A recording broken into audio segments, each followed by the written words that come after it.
There is a curious pattern in Nigeria's public conversation. When development happens in some regions, it is celebrated.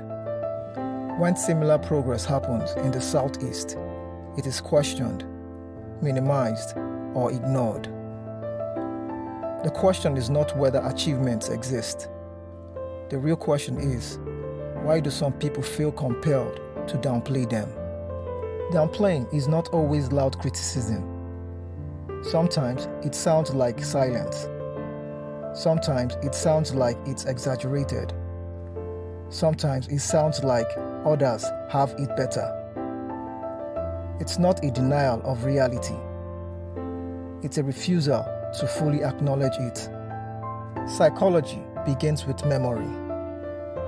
For decades, the Southeast was associated with post-war rebuilding, migration, and survival.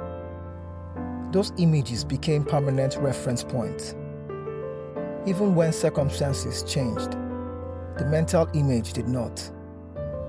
Human minds resist updates, especially when an old image feels familiar. When reality contradicts long-held beliefs, discomfort follows. Psychologists call this cognitive dissonance.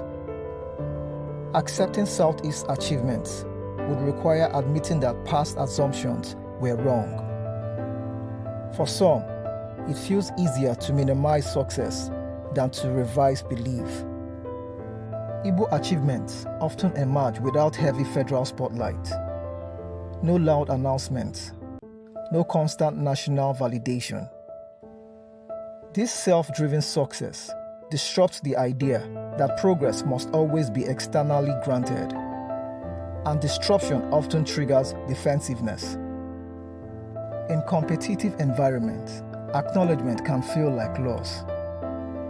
Celebrating one group's progress can feel, incorrectly, like diminishing another's. So instead of shared progress, conversations turn into quiet resistance. What people recognize often depends on what they see repeatedly.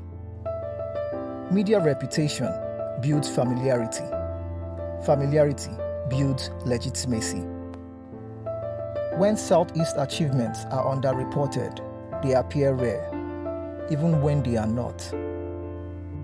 Downplaying achievement does more than distort reality. It discourages collaboration, it fuels misunderstanding, and it delays national learning. Progress ignored is progress wasted.